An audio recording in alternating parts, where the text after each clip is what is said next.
मन मंदिरा ते जाने ओ मन मंदिरा ते जाने उजळून घे साधका मन मंदिरा ते जाने उजळून घे साधका संवेदना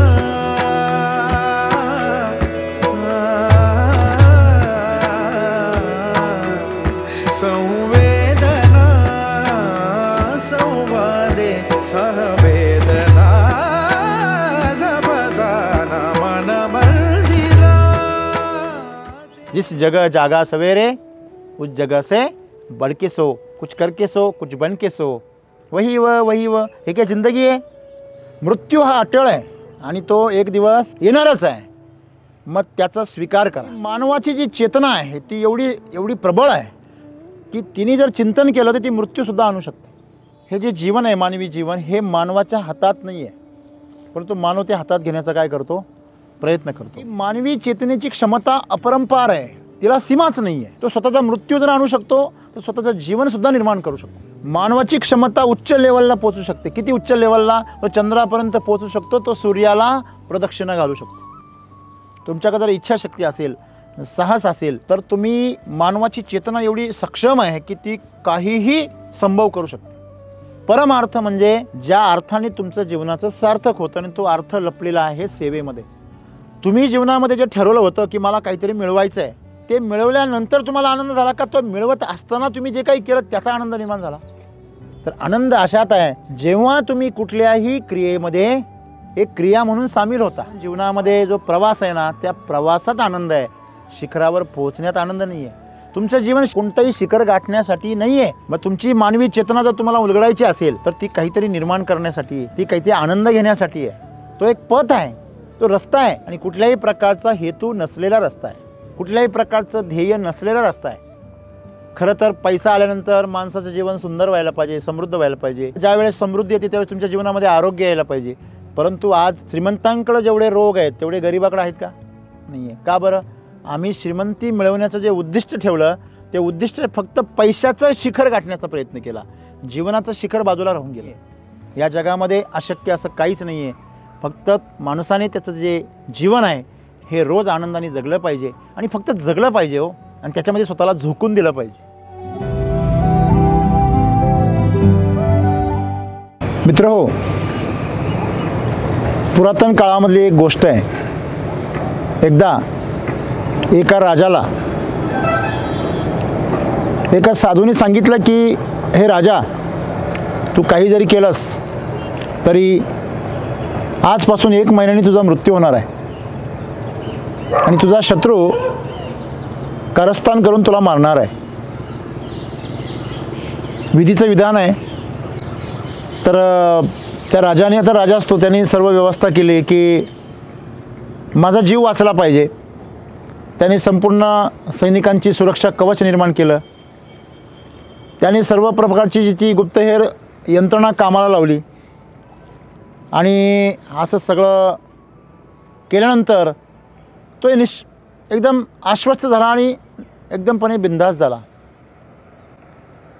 मित्र हो, ह्या सगळ्या तयारीमध्ये तो दिवस जवळ आला। राजा थोडासा मनामध्ये साशंक होता, मग त्याने इतर सगळ्या गोष्टींमध्ये चाचपणी केली। अनेक मोठ्या पंडितांना बोलवलं आणि असं झाल्यानंतर तो शेवटचा दिवस उगवला ज्या दिवशी त्याचा मृत्यू लिहिला होता। त्यांनी विचार केला, आता माझ्या राज्यावर कोणी आक्रमण केलेलं नाही आहे, माझ्यावर कोणी कुरघोड्या करत नाही आहे, कारस्थान करणारं कोणी नाही आहे, सगळी जनता माझ्यावर प्रेम करते आहे। राजवाड्यामध्ये असा कोणी सेनापती नाही आहे किंवा असा कोणी मंत्री नाही आहे की जो असंतुष्ट आहे। मला काय भीती आहे? सर्वजण माझ्यावर खूप प्रेम करतात।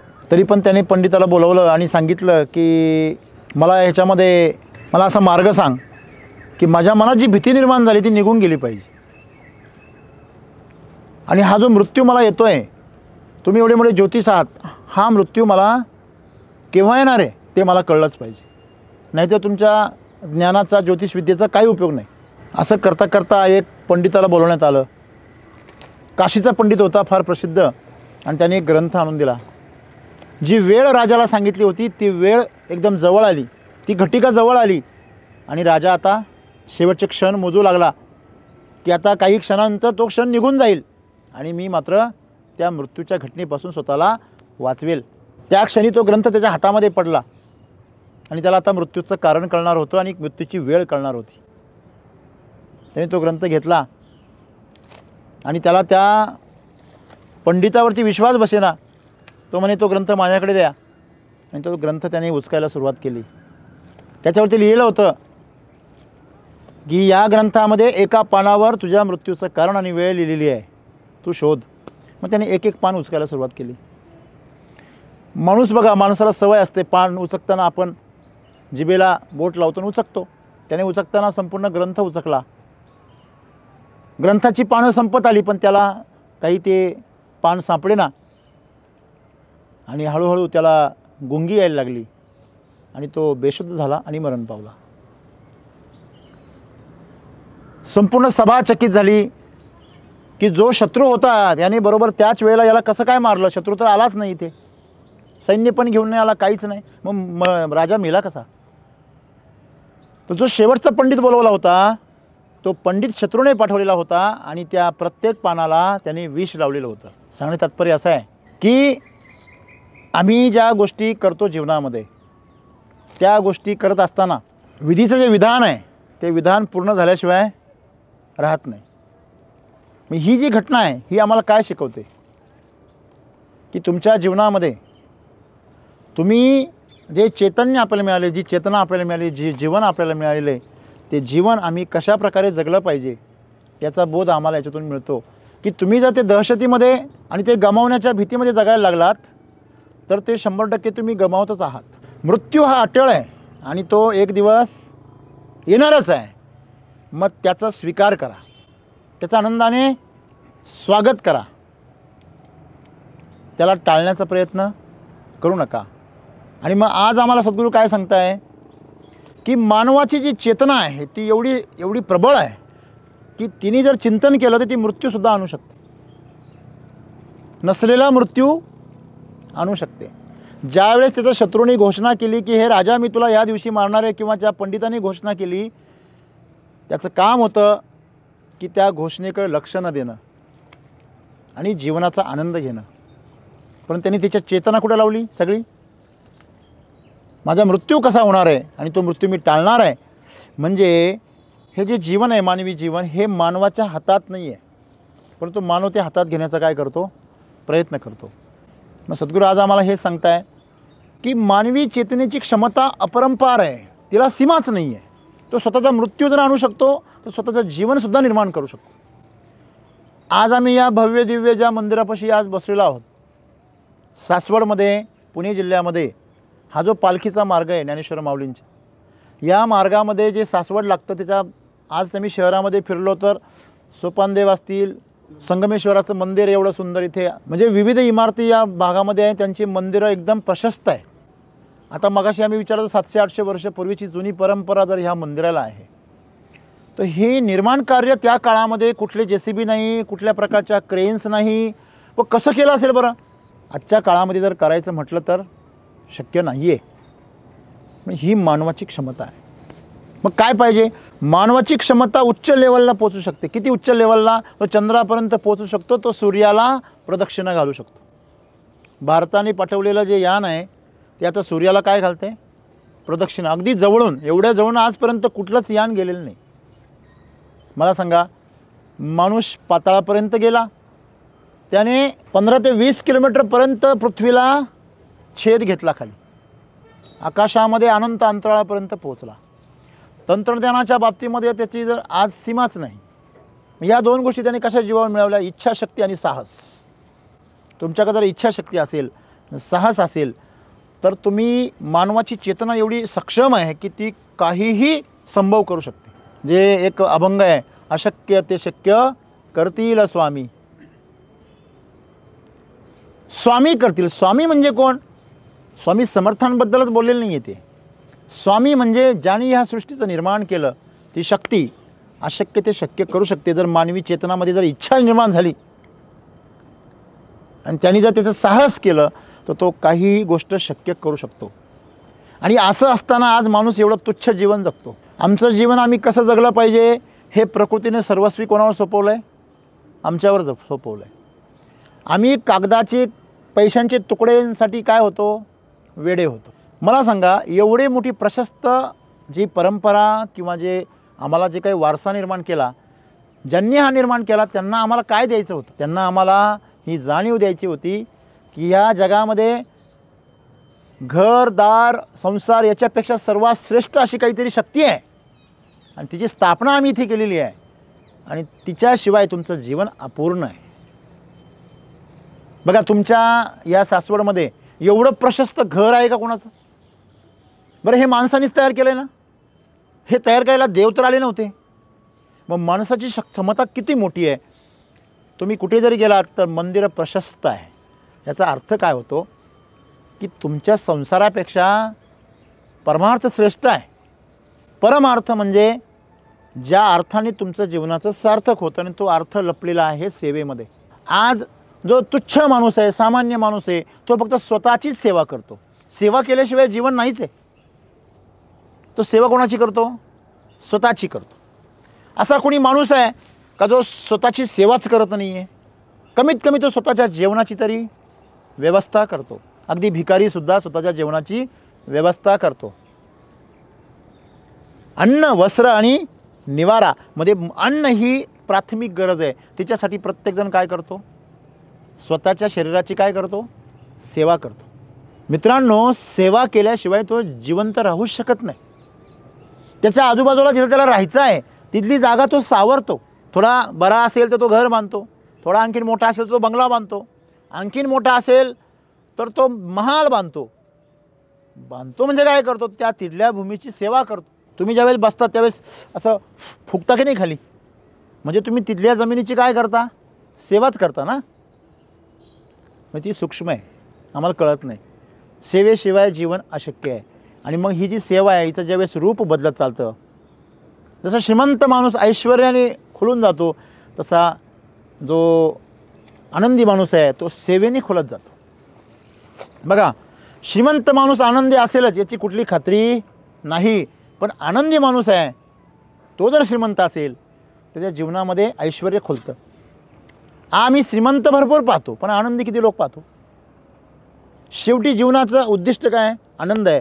आणि म्हणून सद्गुरू आम्हाला आज सांगतात की मनुष्याची सगळ्यात मोठी दुर्दशा कुठे आहे? तो काय करतो? ह्या जीवनाचा आनंद घेण्यापेक्षा तो शिखर गाठायचा प्रयत्न करतो प्रत्येक क्षेत्रामध्ये. मग तो सांसारिक क्षेत्रामध्ये कुटुंब मोठं करेल, मोठ्या मोठ्या पदावर मुलांना नेण्याचा प्रयत्न करेल, तो मोठं घर बांधण्याचा प्रयत्न करेल, मोठी कार घेण्याचा प्रयत्न करेल, आपलं साम्राज्य वाढवण्याचा प्रयत्न करेल. त्याच्या क्षमतेप्रमाणे तो शिखरावर जाण्याचा त्याचा प्रयत्न आहे. तुम्हाला जर एखादा शिखर दिसलं तर प्रत्येक माणसाला इच्छा असते की मग त्याच्या टोकापर्यंत जायचं. हे माउंट एव्हरेस्टवर माणसं एवढी मरतात. तुम्हाला माहिती आहे, दरवर्षी माउंट एव्हरेस्टवरती चढण्याच्या प्रयत्नामध्ये शेकडो माणसं मरतात. तरी पण त्याचा प्रयत्न सुटला आहे का? नाही. का? शिखरावर जायचं. का जायचं आहे शिखरावरती? काय माहिती नाही आहे का जायचं, पण जायचं आहे. खूप पैसे कमवायचे. का कमवायचे काय माहिती नाही, पण कमवायचे. खूप मोठा बंगला बांधायचा आहे, भले त्याचे जळमटं काढायला वेळ का भेटेल. नंतर एकदा एक माजी कृषी मंत्री होते आमच्याच भागातले. मी त्यावेळेस साधारणतः 20-22 वर्षाचा असेल. त्यांच्या घरी जाण्याचा योग आला. सर, त्यांची पत्नी मोठ्या अशा महालामध्ये त्यांची पत्नी एकटी राहत होती. हो, एक केअरटेकर होता आणि त्यांची पत्नी एकटी राहत होती. ते वारलेले होते. आपल्या महाराष्ट्रातली गोष्ट सांगतोय मी. आणि त्यांची मुलं कोण अमेरिकेला, कोण मुंबईला. मला सांगा, मानवी चेतना जी आहे ती सगळं काही करण्याला सक्षम आहे, परंतु तरी ती दुःखी का आहे? कारण तो शिखरावर जायचं आहे. त्याच्याऐवजी त्यांनी हा जो मार्ग जो आहे हा मार्ग जर प्रशस्त केला आणि त्या मार्गावर प्रवास करताना त्यांनी जर आनंद मिळवला तर त्याला त्या शिखरापर्यंत जाऊन आनंद शोधण्याची गरज पडणार नाही आहे. मला सांगा, तुम्ही आठवा बरं, तुम्ही जीवनामध्ये जे ठरवलं होतं की मला काहीतरी मिळवायचं आहे, ते मिळवल्यानंतर तुम्हाला आनंद झाला का? तो मिळवत असताना तुम्ही जे काही केलं त्याचा आनंद निर्माण झाला? नीट आठवा. तुम्ही जो संघर्ष करता एखादी गोष्ट मिळवण्यासाठी, एखादा मुलगा IAS होण्यासाठी जो संघर्ष करतो, ती संघर्ष त्याची कहाणी बनते की त्यांनी जे फायनल रिझल्टचं शीट मिळवलं ते त्याची कहाणी बनते. कुठलाही चित्रपट हा यश प्राप्ती झाल्यानंतर संपतो. दोन प्रेमी आहे, प्रयत्न करतात प्रेम एकत्र आणण्याचं, प्रेम करण्याचं आणि विवाह करण्याचं. विवाह झाला की पिक्चर संपतो, विवाहानंतर पिक्चर नसतो. मला खरा संघर्ष कुठे आहे? प्रवासामध्ये आहे. एखादा गरीब आहे, तो करोडपती होण्याचा प्रयत्न करतो आणि तो करोडपती होतो आणि पिक्चर संपतो. एखाद्याची दुश्मनी आहे, ती दुश्मनी संपवण्यासाठी तो जीवाचं रान करतो, तो संघर्षामधून स्वतःला न्याय मिळवतो आणि पिक्चर संपतो. मित्रांनो, हे आमच्याच कल्पनांचा विस्तार आहे. माणसाच्या मनामध्ये ज्या कल्पना आहे त्यांचा विस्तार आहे. आणि हा जो विस्तार आहे ना, हा विस्तार आम्हाला फक्त खाजवण्यापुरता आनंद देतो, हा फक्त आमचं मनोरंजन करतो. पण खऱ्या अर्थाने आनंद कशात आहे हे आम्हाला माहिती नाही आहे. तर आनंद अशात आहे जेव्हा तुम्ही कुठल्याही क्रियेमध्ये एक क्रिया म्हणून सामील होता. मला सांगा, आपण आपल्या घरी एवढी पूजा करतो देवाची, एवढा गणपती बसवतो, आरास करतो, पण जो सामुदायिक गणपतीला जो आनंद येतो तो आपल्या घरातल्या गणपतीला येतो का? येतो? नाही येत. आम्ही ज्यावेळेस अशा मंदिरामध्ये जातो आणि जेव्हा दर्शन घेतो तेव्हा आम्हाला अफाट आनंद होतो. पण जेव्हा आम्ही आमच्या घरातल्या छोटंसं मंदिर असतं, आमचा देव असतो घरामध्ये, त्याचं जेव्हा दर्शन घेतो तेव्हा आम्हाला कळतं आम्ही काहीतरी संकुचित काहीतरी करतो आहे. पण जेव्हा मंदिरात येतो तेव्हा कसं वाटतं? विशाल वाटतं. का? इथं सर्व समावेश आहे. आणि म्हणून जीवनामध्ये जो प्रवास आहे ना, त्या प्रवासात आनंद आहे, शिखरावर पोहोचण्यात आनंद नाही आहे. तुमचं जीवन शिखरावर कोणतंही शिखर गाठण्यासाठी नाही आहे. मग तुमची मानवी चेतना जर तुम्हाला उलगडायची असेल तर ती काहीतरी निर्माण करण्यासाठी, ती काहीतरी आनंद घेण्यासाठी आहे. तो एक पथ आहे, तो रस्ता आहे. आणि कुठल्याही प्रकारचा हेतू नसलेला रस्ता आहे, कुठल्याही प्रकारचं ध्येय नसलेला रस्ता आहे. तुम्ही जर ध्येय ठरवून जर जीवनाचा प्रवास सुरू केला, ध्येय गाठल्यानंतर तुम्हाला नैराश्य येणार आहे. चला, गाडी पाहिजे होती म्हणून गाडीसाठी प्रयत्न केला, मिळाली गाडी, आता काय पुढे? मग माडी पण बनवली, मग आता काय? मग आता साडी. गाडी, माडी, साडी, संपलं. साडी मिळाली का साडेसाती सुरू झाली. हे आमचं शिखर आहे जीवनाचं. मित्रांनो, जेव्हा माणसं एकत्र येतात तेव्हा आनंद वाढला पाहिजे. आज आमचा काय होतो? आनंद विभाजित होतो. दुभंगली धरणी माता, फाटले आभाळ, अशा प्रकारचं दुःख आमच्यावरती येतं. मित्रांनो, खरं तर पैसा आल्यानंतर माणसाचं जीवन सुंदर व्हायला पाहिजे, समृद्ध व्हायला पाहिजे. तुमचं ज्यावेळेस समृद्धी येते त्यावेळेस तुमच्या जीवनामध्ये आरोग्य यायला पाहिजे. परंतु आज श्रीमंतांकडे जेवढे रोग आहेत तेवढे गरिबाकडे आहेत का? नाही आहे. का बरं? आम्ही श्रीमंती मिळवण्याचं जे उद्दिष्ट ठेवलं ते उद्दिष्ट फक्त पैशाचं शिखर गाठण्याचा प्रयत्न केला, जीवनाचं शिखर बाजूला राहून गेलं. म्हणजे तुम्ही तुमचं मन तुम्हाला ओढेल तिकडं पळत राहता. परंतु सद्गुरू आम्हाला सांगता की मानवी चेतना जी आहे ती चेतना मनाच्या मागे धावण्यासाठी नाही आहे. मग ती चेतना जी आहे ती कशाकरता आहे? तुम्ही तो जीवनाचा पथ जो आहे तो आनंदाने मार्गक्रमण केला पाहिजे. बरोबर आहे? तर अशा प्रकारे आपण एक लक्षात ठेवलं पाहिजे की प्रत्येक मनुष्य जो आहे त्याच्यामध्ये अपरिमित क्षमता आहे. आपल्याला असं वाटतं नाही हे सरांना जमू शकतं, हे आपलं काम नाही. हे तुम्ही ठरवतात तेव्हाच तुम्ही तुमचा विषय संपवून टाकता. असं म्हणतात की माणूस इच्छाशक्ती भरपूर आहे पण साहस नाही आहे, त्याला प्राप्ती मिळत नाही. धाडस आहे पण इच्छाशक्ती नाही आहे. Where is a will there is a way. जर तुमच्याकडे जर इच्छाशक्ती असेल तर मार्ग तुमच्यासमोर आहे. मग तुमची जर इच्छाशक्ती जर मरून गेली असेल तर मार्ग असूनही त्याचा तुम्हाला काही फायदा नाही आहे. या जगामध्ये अशक्य असं काहीच नाही आहे. फक्त माणसाने त्याचं जे जीवन आहे हे रोज आनंदाने जगलं पाहिजे आणि फक्त जगलं पाहिजे हो. आणि त्याच्यामध्ये स्वतःला झोकून दिलं पाहिजे. हेतू ठेवू नका. काय करू नका? हेतू. फक्त इच्छाशक्ती निर्माण करा आणि साहस करा आणि चालत राहा पुढे. मार्ग तुम्हाला बरोबर नवीन मार्गाची ओळख करून देईल आणि जीवनाच्या प्रवासामध्येच तुम्ही असं सत्य उमगेल, तुम्हाला प्रवास करताना तुम्हाला असं सत्य उमगेल की तुम्हाला तुमच्या जीवनाचं पुढे काय करायचं आहे हे तुमच्या लगेच लक्षात येईल. दुसरा कोणी तुम्हाला हे सांगू शकत नाही. आज प्रत्येकजण अपेक्षा करतो आहे की मला कोणीतरी सांगेल की माझं जीवनाचं उद्दिष्ट काय आहे. बरोबर आहे? जीवनाचं उद्दिष्ट नाही आहे, जीवन हेच उद्दिष्ट आहे. आज सकाळी आम्ही उठलो तर उठल्यानंतर आमच्या समोर जे आहे दिवसभराचं जे वेळ आहे त्या वेळेमध्ये आमच्याकडे जी शक्ती आहे त्या शक्तीच्या आणि वेळेच्या मदतीने आमचं हे जे जीवन आहे ते आणखीन सुंदर कसं करता येईल, आणखीन आरोग्यवान कसं करता येईल, आणखीन समृद्ध कसं करता येईल, फक्त एवढंच आम्हाला बघायचं आहे. जिस जगह जागा सवेरे उस जगह से बढ़ के सो, कुछ करके सो, कुछ बन के सो, वही व हे काय जिंदगी आहे. मग ह्या सगळ्या गोष्टीला सोडा आणि जे तुमच्या समोर आहे त्याच्यामध्ये डुबून जा. हेच जीवन आहे. धन्यवाद.